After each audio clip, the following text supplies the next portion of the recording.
before it. In 1998, here's another thing you're not allowed to say in the United States or the West. It leads to hysteria, but I'll say it. In 1998, Clinton bombed the major pharmaceutical plant in the Sudan.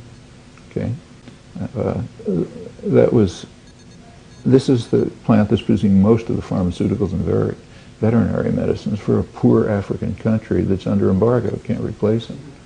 What's that going to do? It's obviously going to kill unknown numbers of people. In fact, the U.S. barred an investigation by the UN, so we don't know. And of course, you don't investigate your own crimes. But there's some evidence. So the German ambassador, who was a fellow at Harvard University to Sudan, wrote an article in the Harvard International Review in which he estimated the casualties in the tens of thousands of deaths.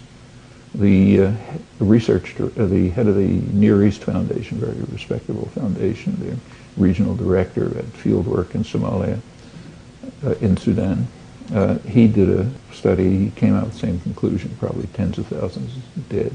Right after the bombing, within weeks, Human Rights Watch issued a warning that there's going to be a humanitarian catastrophe and gave examples of aid workers being pulled out from areas where people were dying at a vast rate and so on. You cannot mention this. Any mention of this brings the same hysteria as criticizing the bombing of the TV station. It's unmentionable. It's a Western crime, and therefore it was legitimate.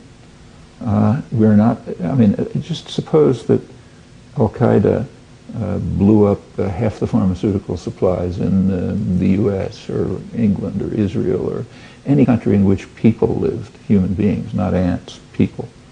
I mean, can you imagine the reaction? We'd probably have a nuclear war. But when we do it to a poor African country, it didn't happen.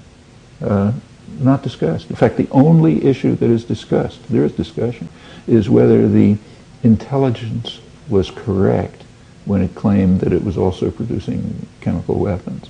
That is the only question.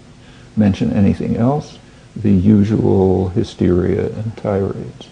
This is a very disciplined, Western intellectual culture is extremely disciplined and rigid. You cannot go beyond fixed bounds. It's not, it's not censored. It's all voluntary.